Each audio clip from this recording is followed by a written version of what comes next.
Selamat pagi. Selamat pagi, Pak. Bagaimana kabar Anda hari ini? Luar biasa. Baik, maka sebelum kita memulai kegiatan belajar kita pada pagi hari ini, kita berdoa terlebih dahulu. Dalam nama Bapa dan Putra dan Roh Kudus. Amin. Tuhan Allah Bapa yang Maha Baik, terima kasih untuk segala berkat yang telah Kau berikan kepada kami. Kami akan belajar untuk hari ini. Semoga pembelajaran hari ini lancar dan tidak ada kendala suatu apapun. Kau berkati sampai siang nanti. Sekarang kami sampaikan kepadamu dengan perantaraan Kristus Tuhan kami. Amin. Bapa, Putra dan Roh Kudus. Amin. Mari kita menyanyikan lagu Kristus Sampai.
Greeting to our teacher.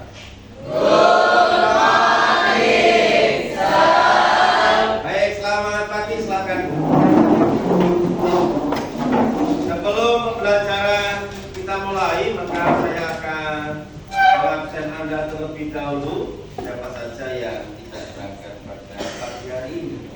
Blandina, Kristianus Bowo, mulai kapan nak kelas ini? Kemarin sudah.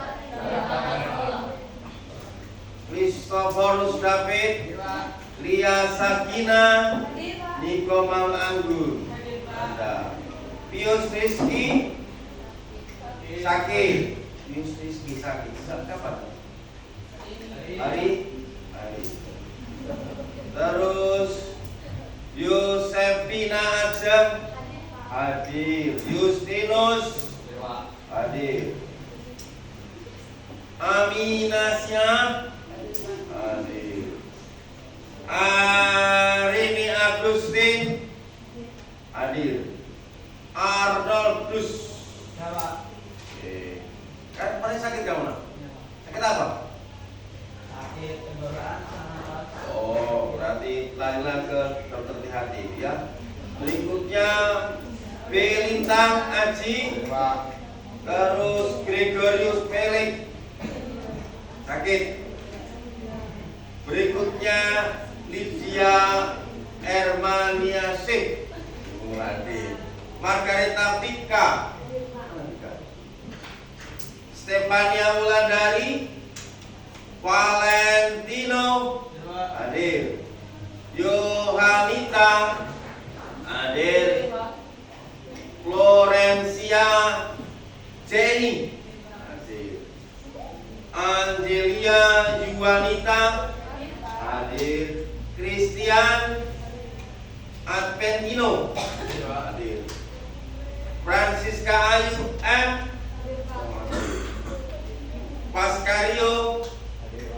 Paskario Gentania hadir. Gresia Amori hadir.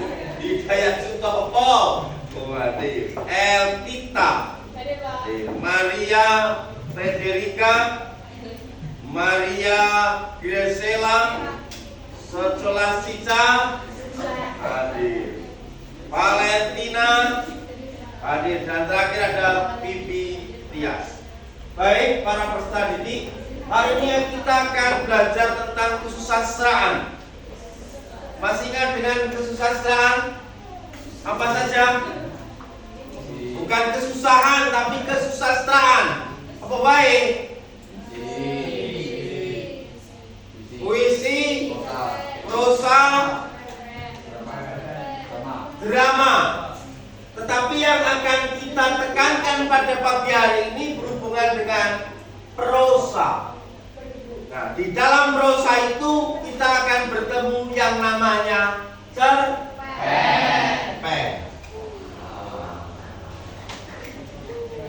Apa yang akan kita pelajari, saudara-saudara?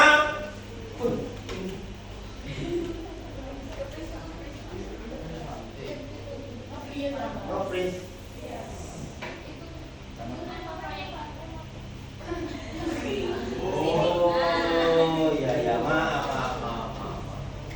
Terlalu semangat.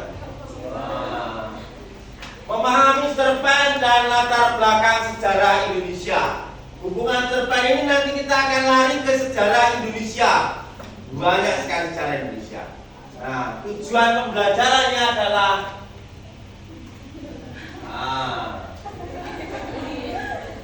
kita akan belajar tentang ini. Tujuan pembelajaran yang akan kita pelajari setelah mengikuti pembelajaran ini, peserta didik dapat mengidentifikasi unsur latar dalam cerpen, menganalisis latar belakang sejarah yang menjadi dasar cerpen, menjelaskan keterkaitan latar belakang sejarah dengan konflik dalam cerpen itu sendiri, dan menyimpulkan nilai-nilai kehidupan dalam cerpen berlatar belakang sejarah.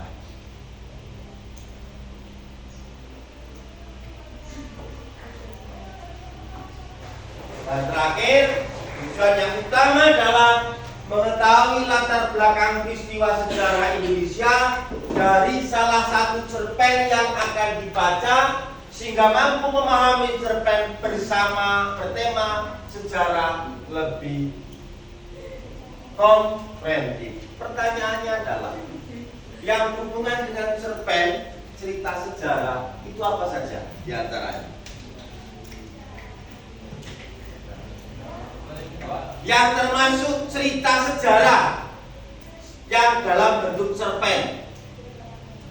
Selain cerita rakyat, selain hikayat, cerita sejarah yang termasuk cerita sejarah apa wae?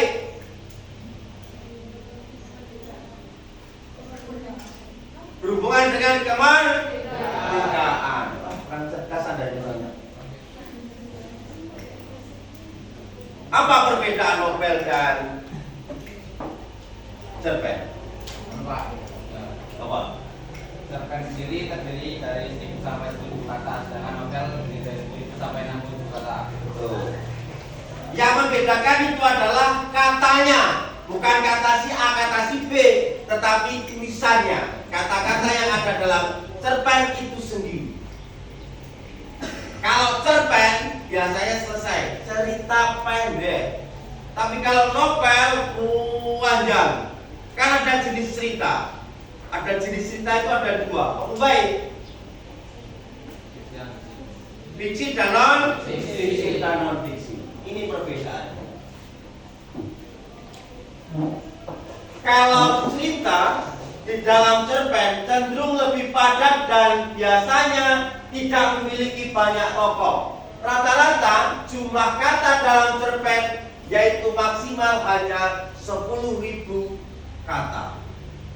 Sedangkan novel yang jauh lebih panjang, jumlah kata pada novel bisa mencapai 35.000 kata. Para peserta didik, kita akan masuk ke intinya. Ini pengertian daripada cerpen. Apa pengertian cerpen? Cerpen adalah salah satu pada fiksi yang menceritakan sebuah peristiwa atau kejadian dalam kehidupan tokoh secara ringkas, padat, dan memiliki alur yang jelas. cerita atau cerpen cerita pendek adalah salah satu karya fiksi yang menceritakan sebuah peristiwa atau kejadian dalam kehidupan tokoh secara ringkas, padat, dan memiliki alur cerita. Alur cerita dalam cerpen ada berapa? Ada 3. Maju, mundur, dan campuran. Ciri-ciri cerpen. Tetap, kedip. Ciri-ciri cerpen.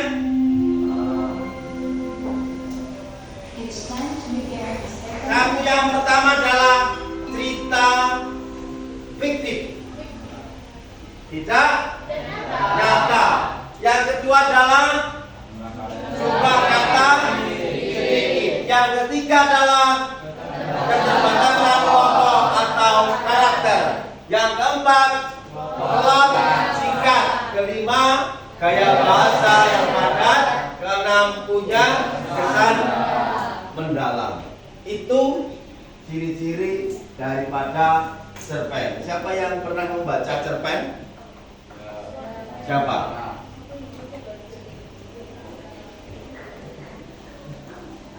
Hah? Ciri-ciri cerpen di antaranya fiktif, jumlah kata sedikit. Nah, berikutnya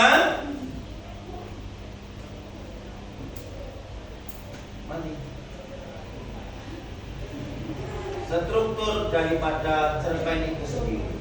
Yang pertama adalah abstrak. Yang kedua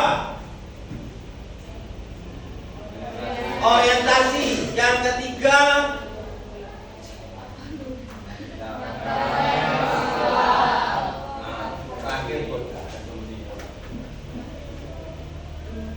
struktur cerpen itu sendiri ada abstrak, orientasi, rangkaian peristiwa, komplikasi, resolusi, dan koda. Apa itu abstrak? Kelihatan tidak? Abstrak adalah bagian yang menggambarkan keseluruhan isi cerita. Sedangkan orientasi prinsip penentuan peristiwa. Sedangkan koda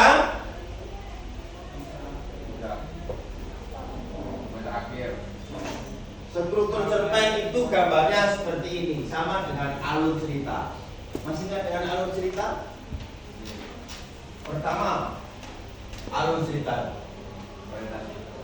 Di sana namanya abstrak. Dalam alur cerita ini namanya adalah pengenalan tokoh. Setelah pengenalan tokoh ada pengenalan peristiwa. Setelah peristiwa ada yang namanya itu apa? Rangkaian peristiwa, orientasi rangkaian peristiwa.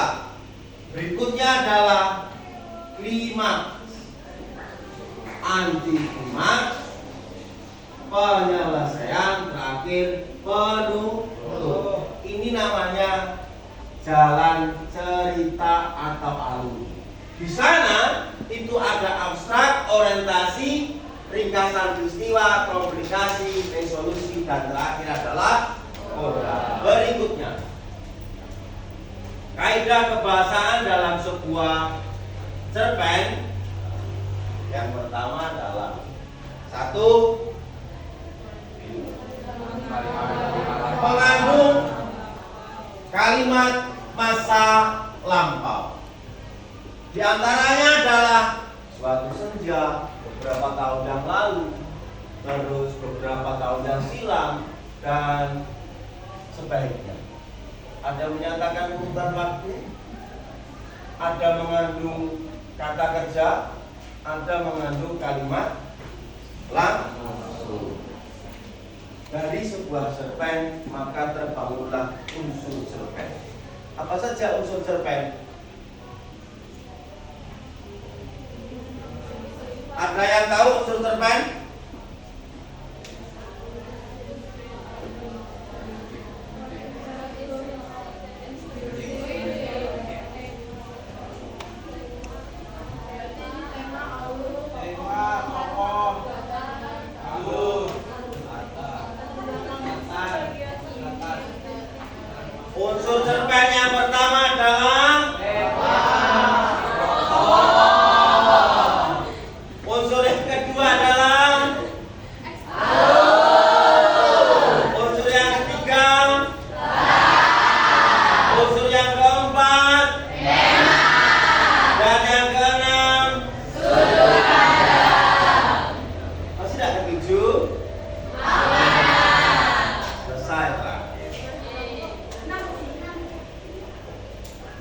Berikutnya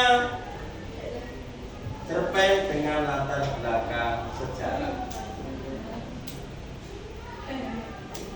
Jangankan kita masuk pelajarannya adalah ini, cerpen dengan latar belakang sejarah. Setelah kita mengulas beberapa materi tentang cerpennya, maka kita masuk ke intinya. Cerpen jenis ini menggunakan peristiwa sejarah nyata sebagai latar waktu sosial cerita. Contohnya, cerpen yang berlatar belakang sejarah. Apa?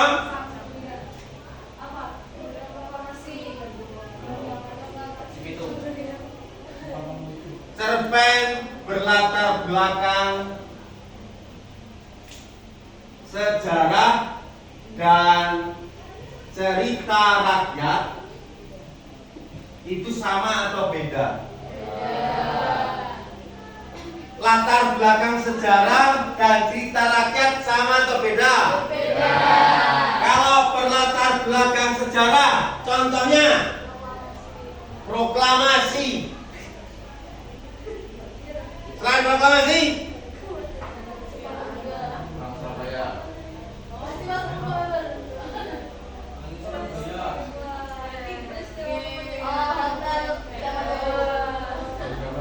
cerita dengan latar belakang sejarah. Ada peristiwa 10 November di Surabaya, gerakan reformasi 1998. Tahu gerakan reformasi? Nah, waktu demo besar-besaran. Berikutnya ada G30 SPKI. Berikutnya masih ada agresi militer Belanda. Kalau berlatar belakang cerita rakyat apa weh? Samburiang, maling kandang sapi sini, terus apa yang sering kamu bantu setiap malam itu pembuatan candi Prambanan Bandung Bondowoso, gitu? Keong emas, keong rancur, keong keongan dan lain sebagainya, gitu? Itu berhubungan dengan cerita rakyat, tetapi cerita yang berlatar belakang sejarah adalah agresi militer Belanda, perjanjian Jepang dan penjajahan Jepang dan Belanda. Rengas dengklok itu termasuk ya? Masih ada tak? Sampai di sini maka kita akan masuk ke kelompok. Nah, kelompoknya adalah silakan berkelompok. Nanti kita akan membacakan cerita yang berlatar belakang sejarah. Kelompoknya 4 kelompok. Ada berapa kelompok? 4 kelompok. Nah, 4 kelompok. Silakan berkelompok. Ini ada toh? Berapa?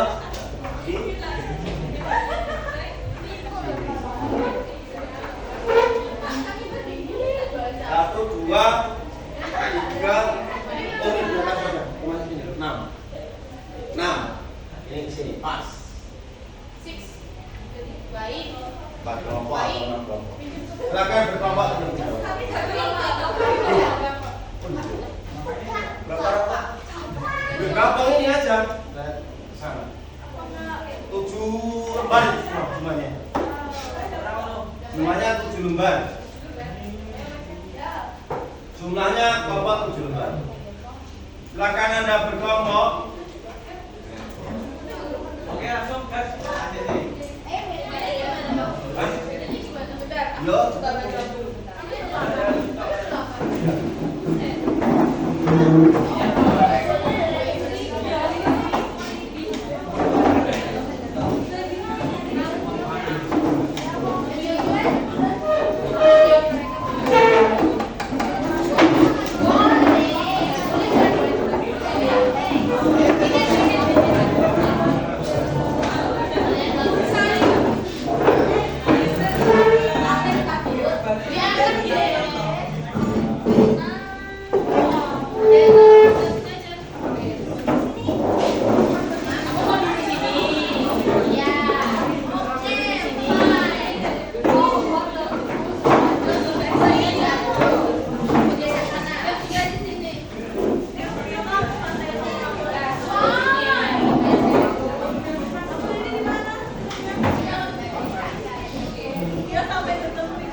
mencari satu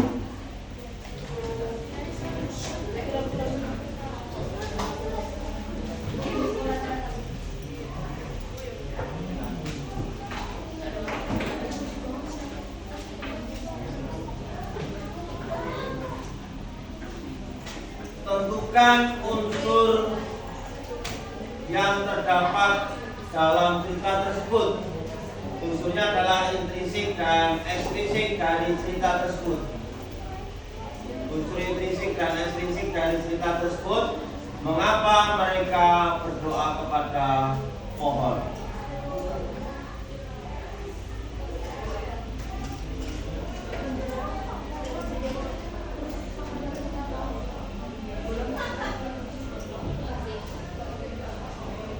Yang kedua,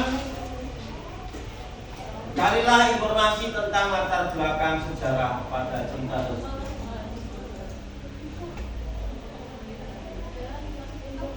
Tuliskan informasi tentang latar belakang cerita sejarah tersebut.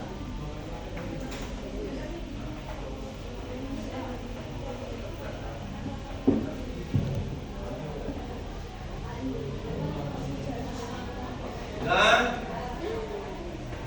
nanti dipresentasikan. Setiap kelompok satu orang. Tapi sebelum dipresentasikan, mari kita membaca teks.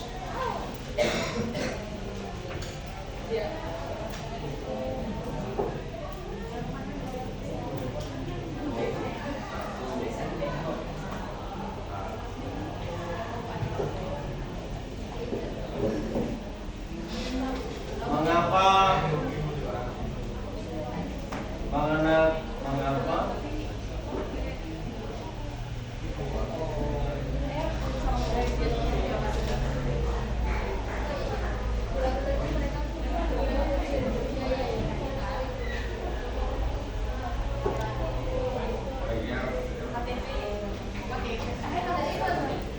Dari kelompok sana terlebih dahulu. Mengapa mereka berdoa kepada pohon?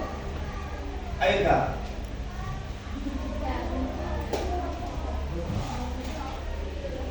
Mereka berdoa kepada pohon. Apapun itu menjadi pohon, orang-orang di kampung kami akan tetap percaya.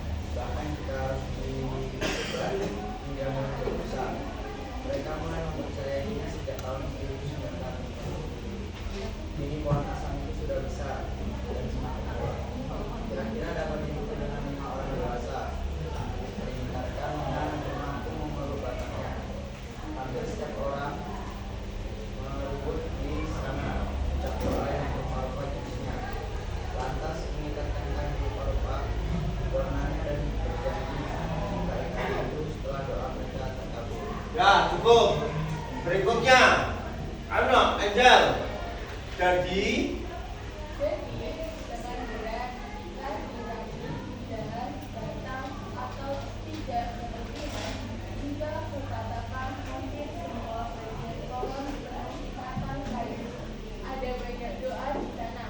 Demi menjaga tubuhku, ada kabar beton, sedada, manusia berwarna hijau rumput mengelilingi batang pohon. Para doa yang membangunnya. ya Pika. Kita pernah membaca awal 1947 yang orang-orang temukan tentu saja bukan beton dan asap. Tapi kira-kira seperti ini. Kami bergerombol di sini seperti asal. Tapi tangan kami tidak kami tahu. Berhubungan bau padat. Ini keluarga penelitian contohnya dan sesekali mempercepat langkah kami dengan kompor yang berat atau kurang kami. Kami tahu beberapa saat lagi hidup kami akan dilalui satu demi satu. Sampingnya Desember Desember 1946 baru saja mulai kita sebuah kabar tiba di langgar tempatku. Tiap hari mengajari anak-anak mengaji. Aku memberi isyarat kepada Ralim, jangan sampai anak-anak ini. Kataku mengeluarkan suara sambil berdiri menuju belakang langgar yang kemudian disusul. Anak-anak meminta mandi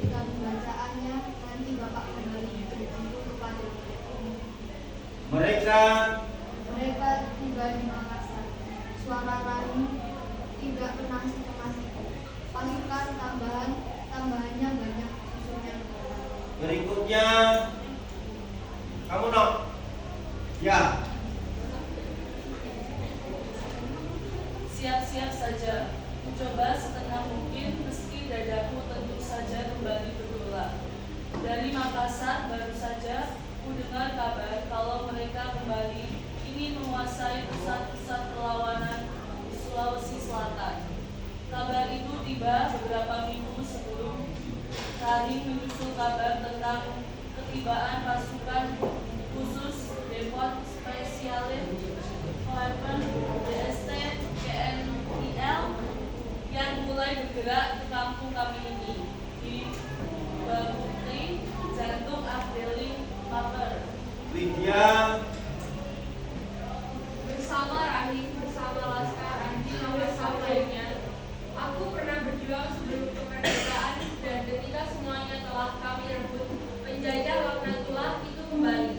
Sebelum pulang, Rahim sempat menanyakan bagaimana Langgar, bagaimana anak-anak, dan sedikit mengeluh bahwa ia telah capek mengawal penduduk keluar masuk hutan. Aku menepuk pundaknya sebelum mengatakan insya Allah semuanya akan baik-baik saja. Saya pamit. Assalamualaikum Ustaz. Aku menjawab salam Rahim. Lantas memenuhi janji pada anak-anak. Sayup-sayupku dengan mereka mengujar jazilah dengan bahasa Bugis yang membuat bola mataku terasa hangat. Jasena, Nompe, Beda, Jasena, Nompe,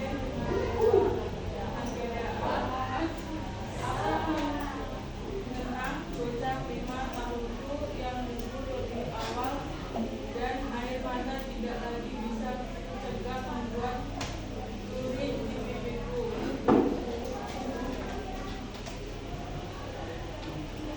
Terus Setelah kabar dari Rahim menyusul kabar tiba dari anggota laskar yang satu ke anggota laskar yang lainnya. Seperti suara bisingan melulu beberapa tahun lalu, kabar duka dari Makassar tak oke, Maria Griasela. Kabar pertama tiba dari Borong dan Makassar. Semuanya diduga tidak berminggu pemberontak dan berbagai macam alasan tak masuk akal lainnya. Setelah itu disusul daerah-daerah lainnya di luar dari Takalar. Dan tentu kabar buruk itu tiba tanpa pernah luput menunjukkan jumlah korban jiwa. Sebentar lagi mereka menuju ke situ. Begitu laporan salah satu tidak ada lagi aktivitas mengaji sejak pemerintah Belanda mengeluarkan surat edaran dan pembukaan darurat perang. Dan berikutnya Hindayat Sutopo. Kemudian Anak-anak, Bapak akan memanggil kalian lagi kalau waktu mengaji sudah tiba. Sekarang libur jadi kalian belajar di rumah saya dahulu ya. ya Francisca Ayu.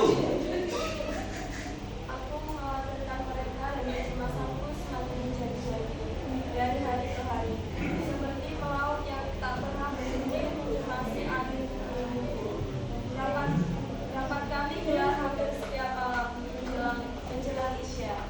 Bahkan tak berujung hingga subuh tiba. Rapat bukan sekedar rapat sebenarnya. Kami berjaga sebagai pemimpin laskar Basuki yang berada di bawah laskar Andi Markas Saud sebagai pusat perjuangan rakyat Pare. Akulah yang menyiapkan tempat dan selalu akulah yang memimpin rapat. Itu menjadi alasanku meminta anak-anak mengaji di rumah mereka selain karena tidak ingin membahayakannya. Kita harus sadar diri, Ustaz. Berikutnya setelah Cica. Ini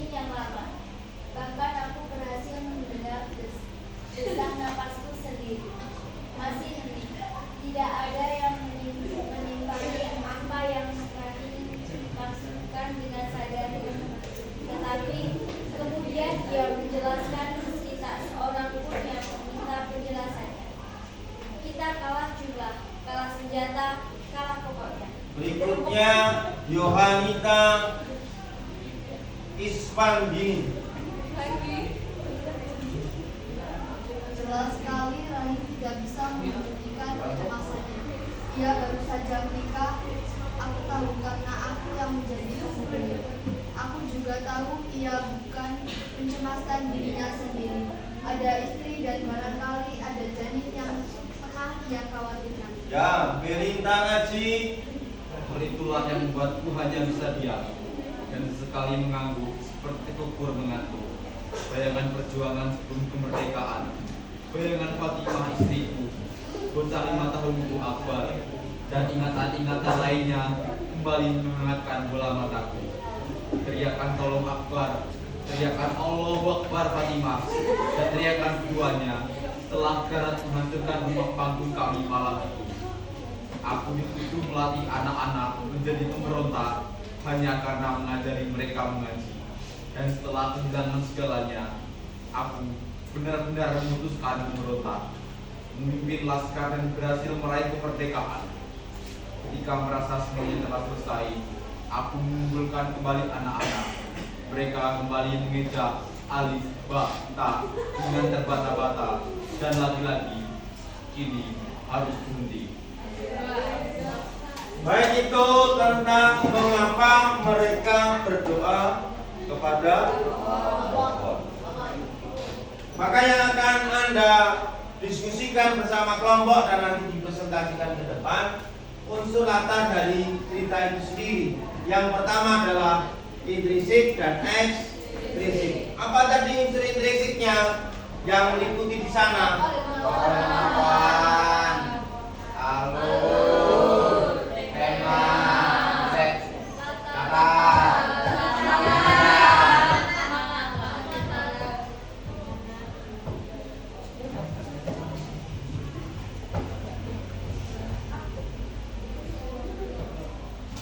Unsur intrinsiknya ini yang akan Anda cari, termasuk tokoh dan penokohan, alur, latar, waktu, tempat, sosial, dan sejarah, tema, sudut pandang, dan amanat dari cerita mengapa mereka berdoa kepada pohon. Silakan Anda tulis, nanti dipresentasikan perwakilan per kelompok.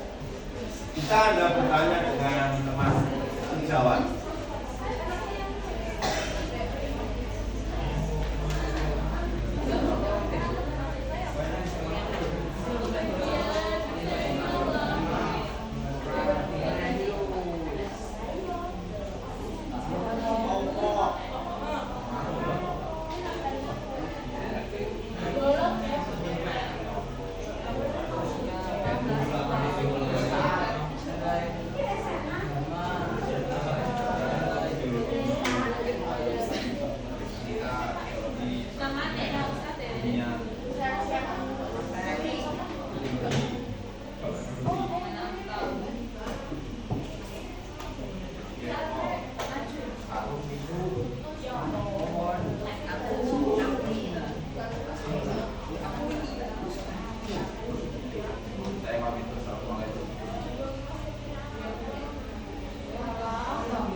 Sudah?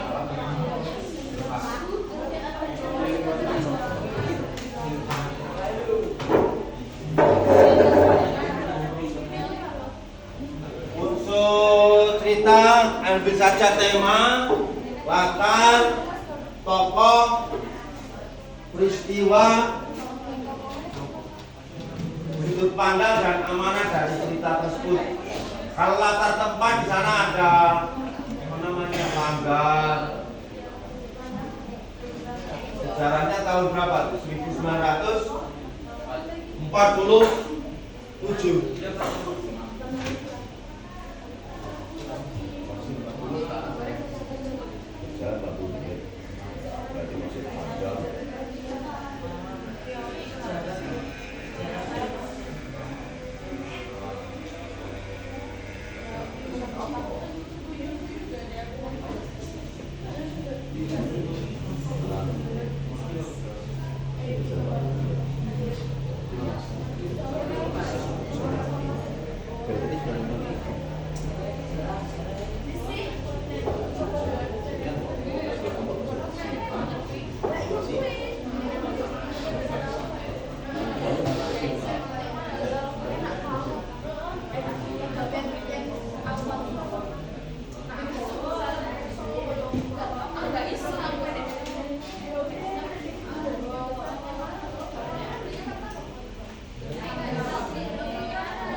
Dapat?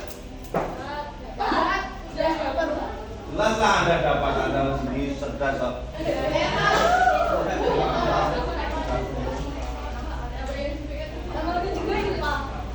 Namanya juga IPA. Persaingan yang begitu ketat.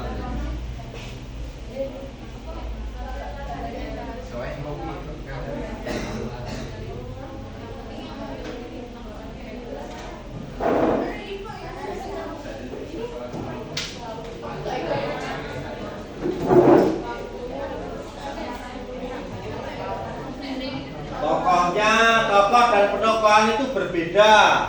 Kalau tokoh itu orang yang berperan, penokohan itu berhubungan dengan sifat. Alur yang digunakan itu ada alur campuran. Nanti Anda bisa menjelaskan. Latarnya dibagi menjadi 4. Latar waktu, tempat, sosial, dan latar sejarah. Tema, sudut pandang, dan amanatnya di sana.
sudah?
Sudah?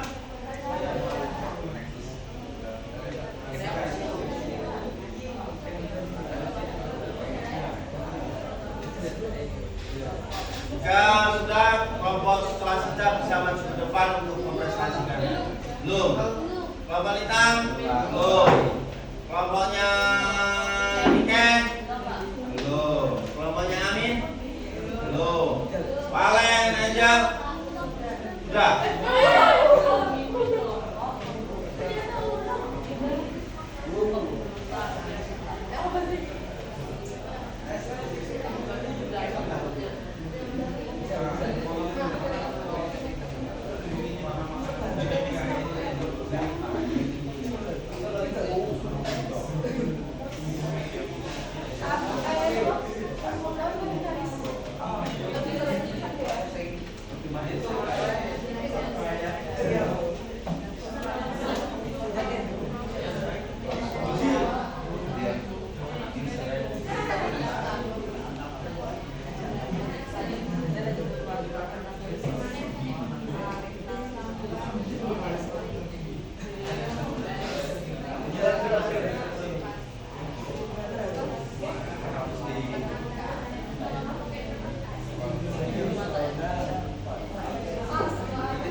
Baik, kelompok si Angel maju dulu, presentasikan hasilnya. Sudah, nanti kita akan bersama-sama. Ayo.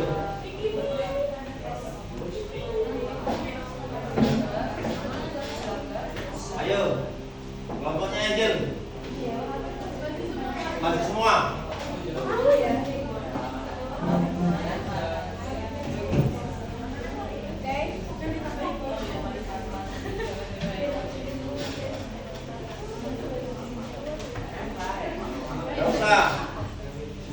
Pokok penokohan latar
Jakarta, waktu tahun 1946 sampai 1947, masa setelah proklamasi, malam hari saat rapat dan berdoa, subuh saat perpisahan dan berkabut datang. Tempat kampung halaman, kemungkinan di Sulawesi. Baju kikik, Parepare, Makassar, hutan tempat mengaji. Sosial, masyarakat religius suka berdoa, kuat nilai kebersamaan dan pendidikan agama. Sejarah, masa perjuangan setelah kemerdekaan saat Belanda kembali masuk dan menguasai wilayah. Muncul laskar-laskar rakyat sebagai bentuk perlawanan. Tema, perjuangan, kehilangan, pengorbanan, dan harapan yang tetap hidup melalui pendidikan dan doa. Sudut pandangnya, orang pertama atau aku menggambarkan pengalaman pribadi langsung dari tokoh utama. Amanat, dalam keadaan sulit sekalipun jangan berhenti berjuang. Pendidikan mengaji adalah bentuk perjuangan jangka panjang. Doa dan harapan memberi kekuatan meskipun kehilangan segalanya. Tidak semua perjuangan harus dengan senjata. Mendidik juga adalah perjuangan. Ya, Bu, amanat itu hasilnya. Kelompok berikutnya, kelompoknya Skolastika. Silakan maju. Ya.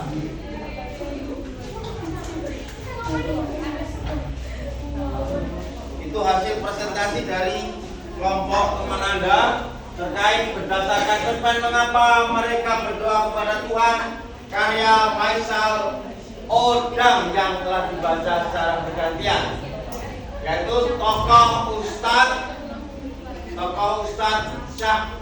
Syamsuri dikatakan sebagai tokoh utama karena dia sering muncul. Ayo, belum? Berarti kelompoknya Lintang. Ayo Nang.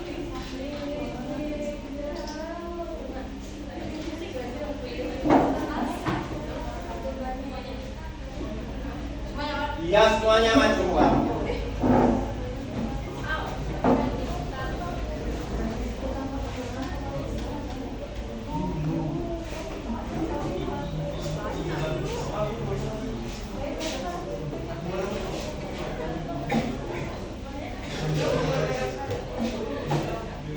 Selamat pagi Pak Itus dan teman-teman semuanya.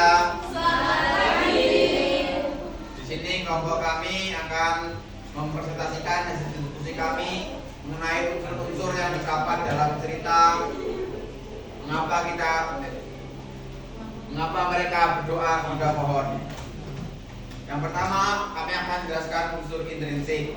Yang pertama, tokoh dan penokohan. Yang tokoh yang ada di sana yang pertama itu adalah Ustadz, atau yang dalam cerita sering digambarkan dengan kata aku. Dia adalah seorang pemimpin laskar peperangan dan juga seorang guru yang baik serta orang yang sangat taat dan dengan agamanya. Selanjutnya adalah Rahim, sahabat dari Pak Ustadz yang gigih dalam perjuangan dan peduli pada anak-anak. Dan juga ada beberapa tokoh yang hanya muncul sekilas seperti anak-anak yang diajari mengaji, tentara Belanda, dan juga dalam kilas balik Ustadz juga dikenalkan Fatimah dan juga Akbar. Selanjutnya alurnya adalah alur campuran karena alurnya dimulai dengan klimaks dan kemudian dijelaskan kejadiannya. Jadi pertama itu kejadian tegang dan di beberapa bagian selanjutnya itu menjelaskan tentang masa lalu. Nah, latar waktu ini dari tahun 1946 sampai 1947. Itu pada malam hari saat dilanggar, malam hari saat rapat dan sebagainya. Lalu tempatnya itu untuk lokasi geografis di Sulawesi Selatan, tempatnya di Makassar, Parepare dan Wajo. Sedangkan tempat yang spesifik seperti Langgar dan juga rumah Pak Ustadz. Lalu latar sosial itu adanya kepercayaan bahwa pohon adalah terwujudan dari tokoh yang dianggap sebagai pahlawan yang dihormati, yaitu Ustadz Syamsuri. Dan juga latar sejarahnya yaitu pada tahun 1946 sampai 1947 kedatangan kembali Belanda ke Indonesia, itu agresi militer, dan juga saat sebelumnya juga diceritakan perjuangan meraih kemerdekaan. Lalu sudut pandang yang digunakan pada cerita ini adalah sudut pandang orang pertama. Ini bisa kita lihat dari penggunaan kata gantinya yang menggunakan aku. Saya sebagai orang pertama yaitu Pak Ustadz. Selanjutnya temanya adalah tema perjuangan dan pengorbanan dalam mempertahankan kemerdekaan serta penghormatan terhadap kearifan lokal dan nilai-nilai spiritualitas yang terwujud dalam bentuk kepercayaan terhadap pohon sebagai simbol kekuatan dan perlindungan. Nah, selanjutnya kita masuk ke unsur ekstrinsik. Nah, ini unsur ekstrinsiknya ada beberapa. Yang pertama nilai agama. Jadi cerita itu menampilkan tradisi berdoa pada pohon yang mungkin dianggap sebagai bentuk penghormatan atau ritual keagamaan. Juga tadi kita melihat beberapa saat mereka mengaji juga nilai agama. Selanjutnya nilai sosial. Cerita ini menunjukkan bagaimana masyarakat berkumpul dan berinteraksi dalam konteks tradisi berdoa pada pohon. Nilai budayanya adalah tradisi berdoa kepada pohon yang merupakan bagian dari masyarakat setempat. Dan nilai moralnya mengandung nilai moral pentingnya menjaga hubungan baik alam dengan menghargai lingkungan, dan juga kita mengajarkan kepada generasi selanjutnya bagaimana cara atau mendidik atau mengaji. Sekian dari kami dan terima kasih. Oke, sama-sama silakan duduk kembali. Ini berkaitan dengan unsur ekstrinsiknya dan unsur intrinsiknya. Latar waktu pada cerpen adalah sekitar tahun 1946 sampai dengan 1947. Tahun ini berarti Indonesia masih berumur sekitar 2 tahun. Kelompok berikutnya, kelompoknya si Lydia sudah belum? Ayo, kelompoknya Valen. Ayo Len.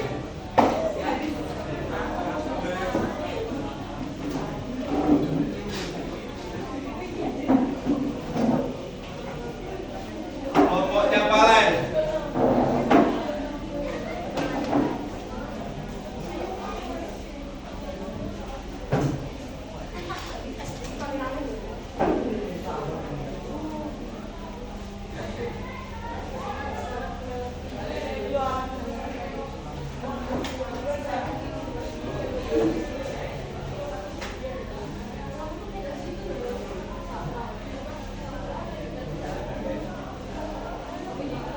Selamat pagi Pak Titus dan teman-teman. Selamat pagi. Kali ini saya dan teman-teman akan mempresentasikan hasil kerja kami. Tunjukkan unsur dalam cerita tersebut mengapa mereka berdoa di pohon. Unsur intrinsik, tema perjuangan rakyat Parepare dan sekitarnya melawan penjajah Belanda.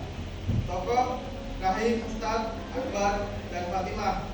Isya, pimpinan laskar, Batu Tinggi, Borong Batua, Adi Makassar. Latar, tempat, Makassar, Parepare, Sulawesi Selatan, dan lain-lain. Waktu, akhir tahun 1947, 1946, dan lain-lain. Suasana penuh ketegangan, kecemasan, ketakutan, dan semangat perjuangan. Alur menggunakan alur maju dengan beberapa kilas balik. Flashback. Sudut pandang orang pertama. Unsur ekstrinsik, latar belakang masyarakat. Masyarakat yang diceritakan adalah Sulawesi Selatan pada masa perjuangan kemerdekaan, di mana penjajahan Belanda masih berlanjut. Nilai sejarah perjuangan rakyat di Sulawesi Selatan melawan Belanda pasca kemerdekaan 1945. Nilai moral, nilai kepemimpinan, tanggung jawab terhadap keluarga dan keberanian. Nilai budaya, adanya referensi terhadap identitas sosial. Amanat, pentingnya menghargai alam dan kearifan lokal serta peran tentang pengorbanan dan perjuangan.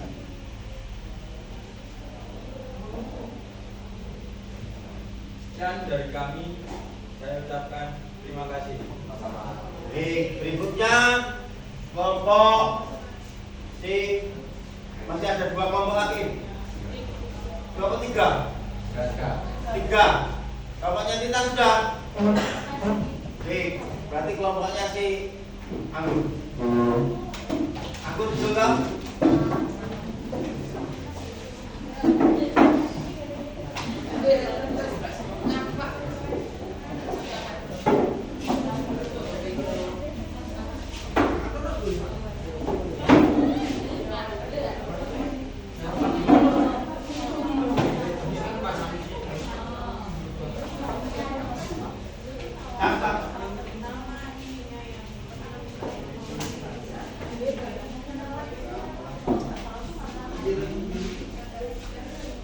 Selamat pagi hari peserta teman-teman sekalian. Selamat Di pagi.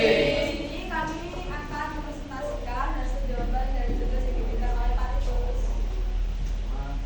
Tokoh dan novel. Aku seorang guru mengaji dan tokoh utama yang nyabar, bijak, memiliki jiwa kepemimpinan serta penuh kasih terhadap anak-anak dan keluarga.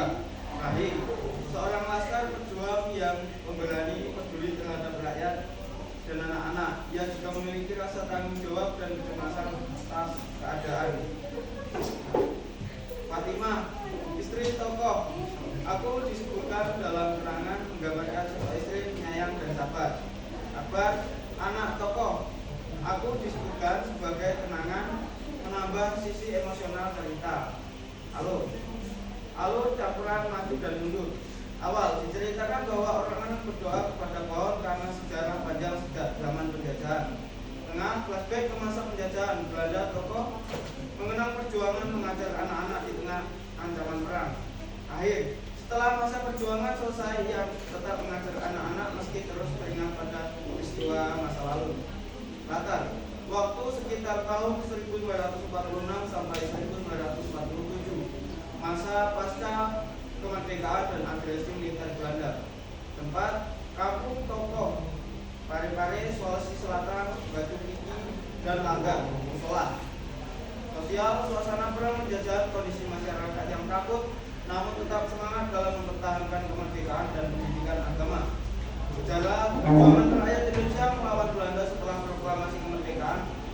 Ada penyambutan NIL, KMIL, Depot Spesial Tropen, dan Laskar Andi Makassau. Tema, perjuangan dan pengorbanan demi pendidikan dan kemerdekaan.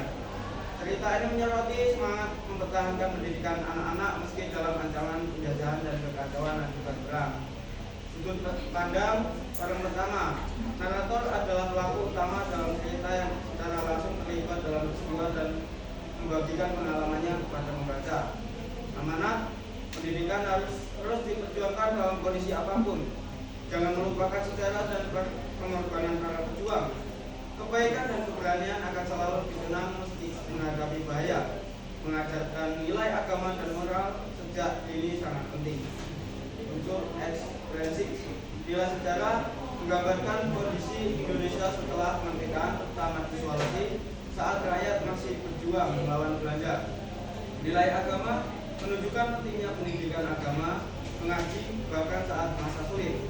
Nilai budaya terlihat dari penggunaan bahasa Bugis dan adat setempat menunjukkan kearifan lokal. Nilai moral, keberanian, pengorbanan, cinta keluarga, dan perjuangan demi generasi masa depan. Baiklah, sekian presentasi dari kami ucapkan terima kasih. Sama-sama. Jadi bisa disimpulkan dari cerita itu, alasan Ustadz Samsuri angkat senjata adalah karena kematian istri dan anaknya yang di duduk Belanda. Kelompok terakhir, ya, kedua ya, ayo, enggak, belum, Anda aja terakhir.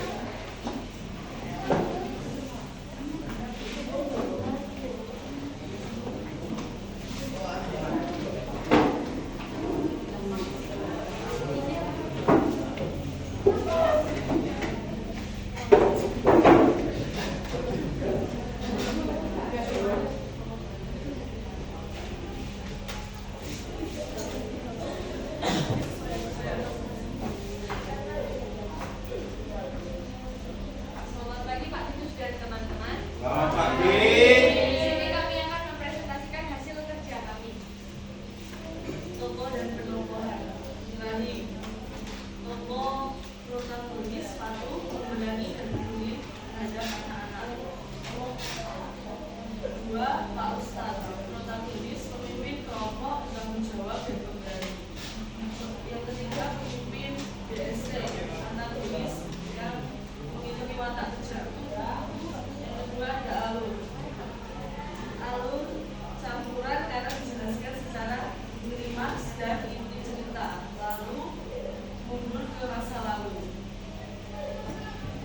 Latar waktu awal tahun 1947. Latar tempat di Langgar, Lapangan, Perkampungan Pare-Pare, Makassar.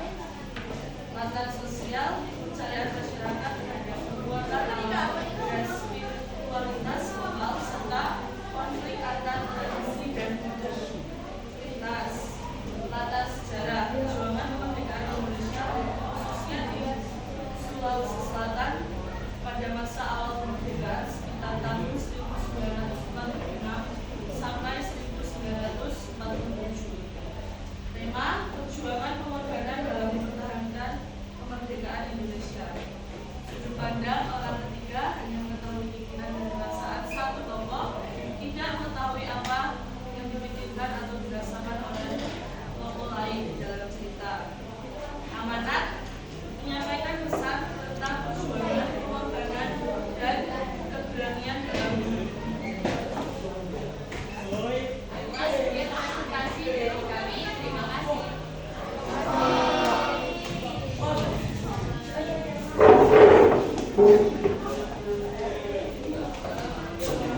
Masih sudah? Ya. Kelompok yang terakhir.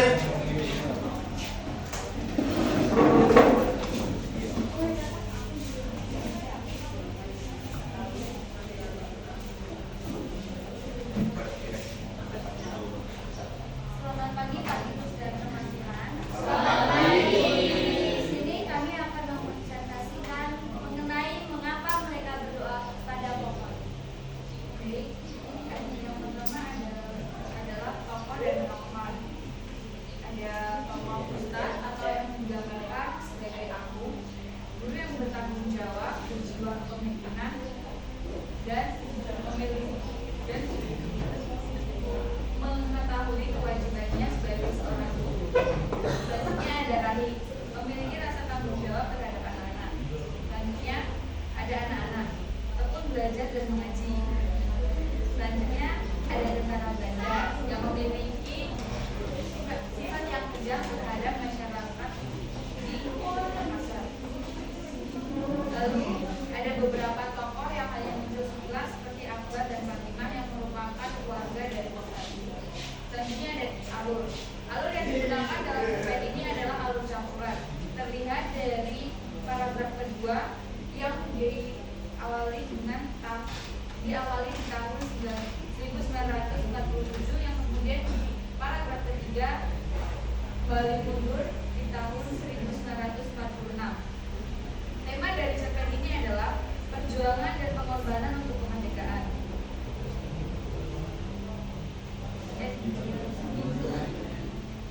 Latar tempatnya itu ada di Makassar, Sulawesi Selatan. Lebih spesifiknya itu ada di Pare-Pare, ada juga di Langgar di daerah Pare-Pare. Selanjutnya adalah latar sosial. Kekacauan yang terjadi akibat peperangan. Selanjutnya adalah latar sejarah. Masa perjuangan kemerdekaan Indonesia. Selanjutnya adalah sudut pandang. Sudut pandang yang digunakan dalam cerpen ini adalah sudut pandang orang pertama. Terlihat dari bahasa atau sebutan yang digunakan dari narator atau tokoh, yaitu tokoh namanya Ustadz tadi. Selanjutnya adalah amanat. Amanat dari cerpen ini adalah tetap berjuang meskipun dalam tekanan dan jangan meninggalkan ibadah. Terima kasih. Oke, sama-sama. Itulah hasil presentasi Anda dari kelompok 1 sampai dengan kelompok 2 berhubungan dengan unsur latar cerita baik intrinsik ataupun ekstrinsik.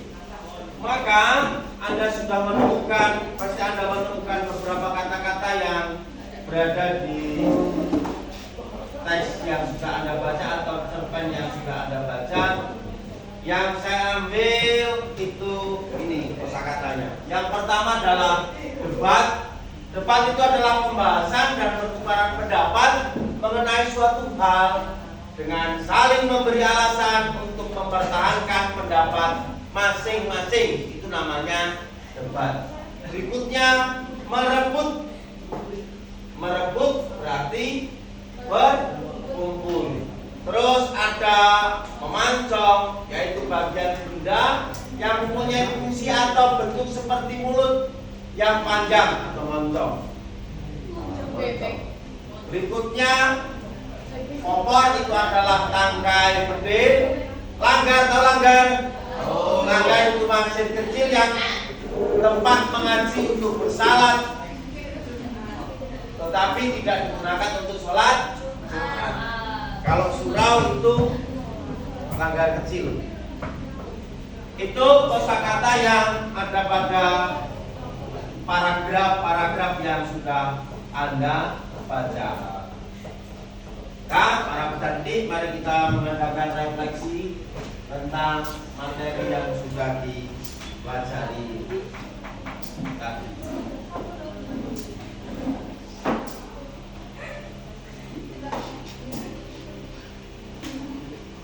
Yang pertama, nanti bisa secara lisan menjelaskannya.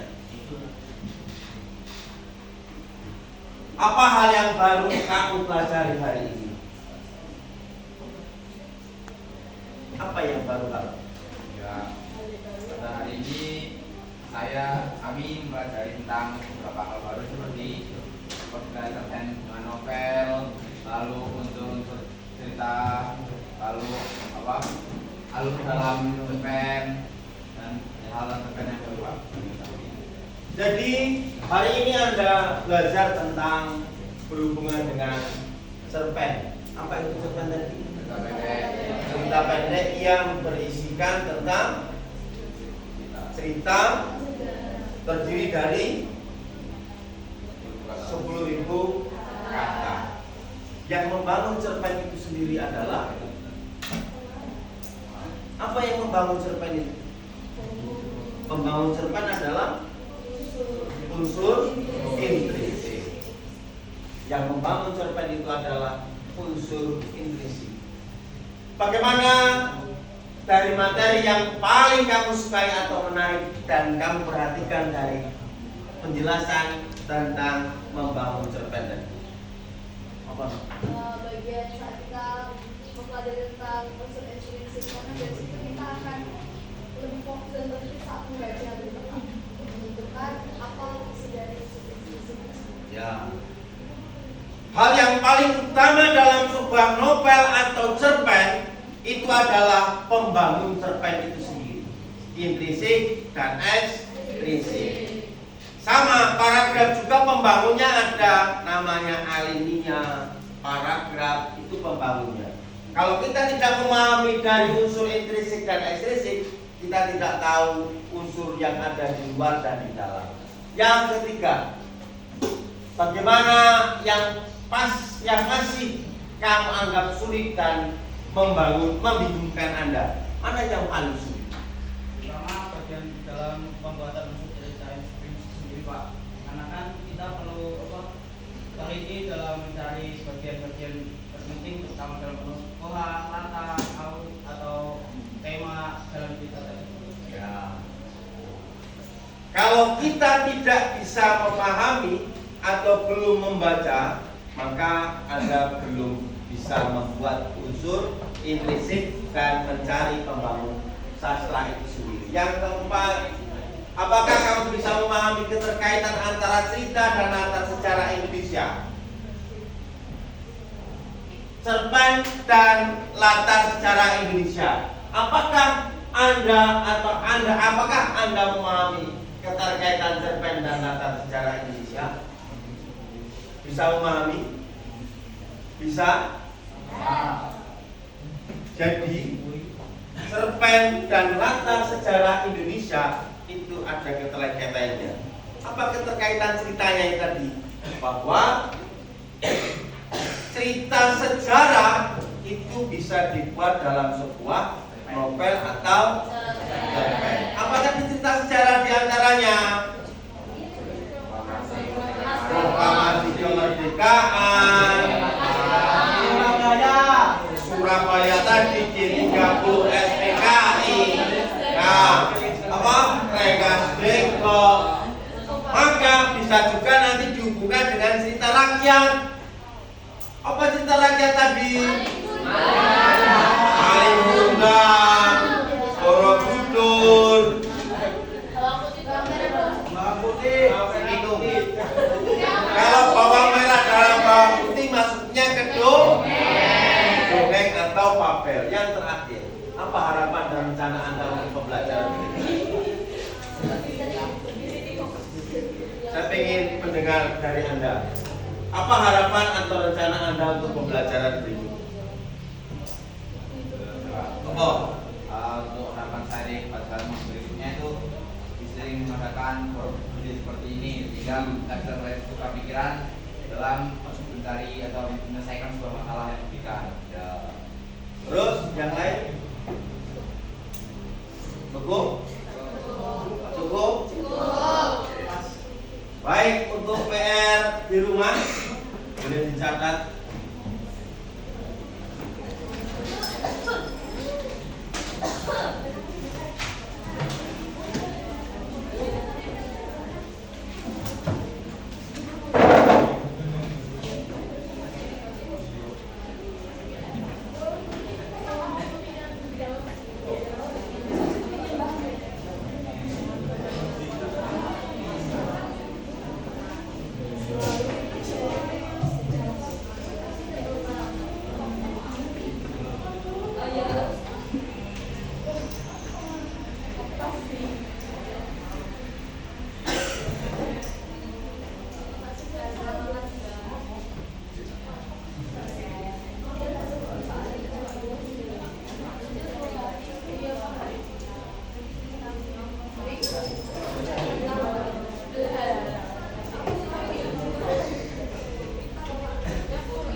Di rumah temukan arti kosakata di bawah ini dengan menggunakan kamus besar bahasa Indonesia. 1. Debat. Langgar. 3 bisa. Hias.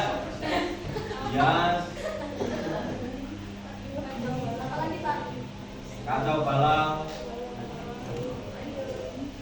merebut,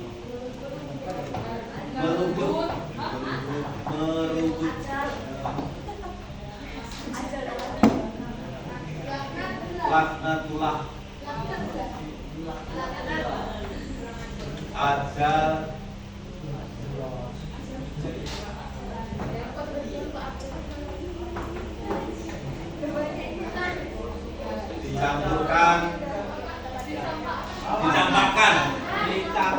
dicampakkan.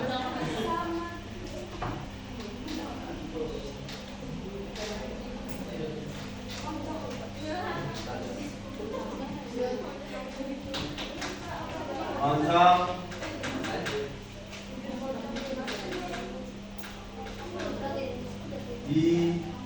Hidayah,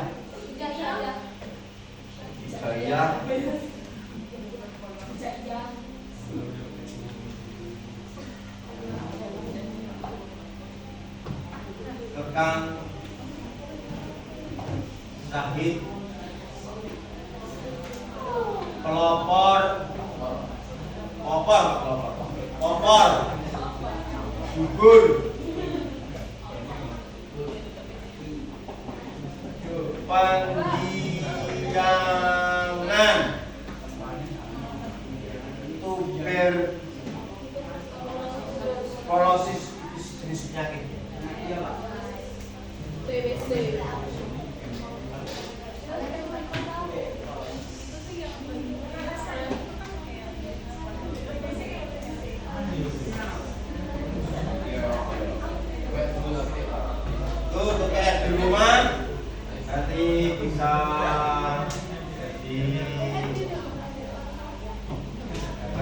lakukan di rumah masing-masing. Yang kedua, PR yang kedua, mengapa Ustadz Samsuri akhirnya angkat senjata melawan Belanda?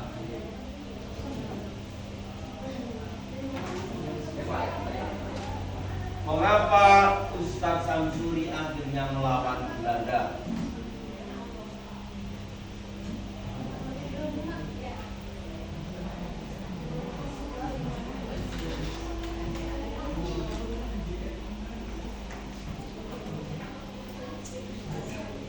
Dan berikutnya, mengapa Westerling disebut sebagai si jagal dari Turki?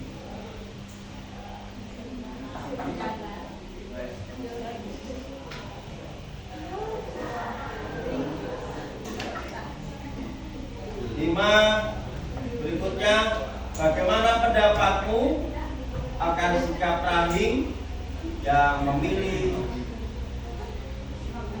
menyelamatkan istrinya dulu daripada berangkat melawan Belanda?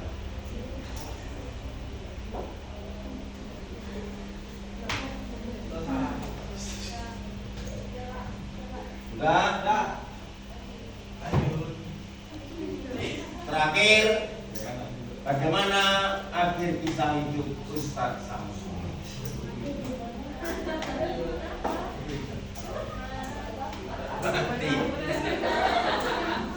Dan silakan kembali ke tempat duduk masing-masing.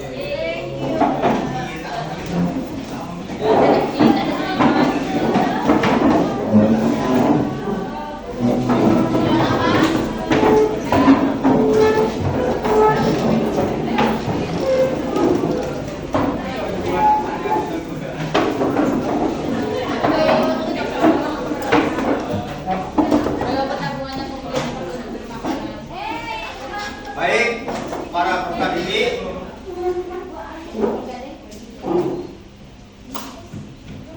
duduk, kertas yang tadi dikumpulkan.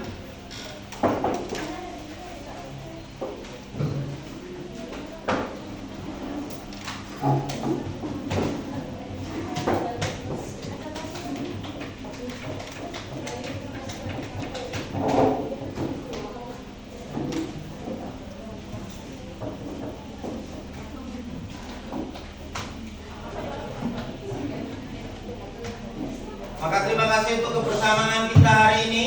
Ya toh? Ada yang akan ditanyakan terkait materi tadi? Ada?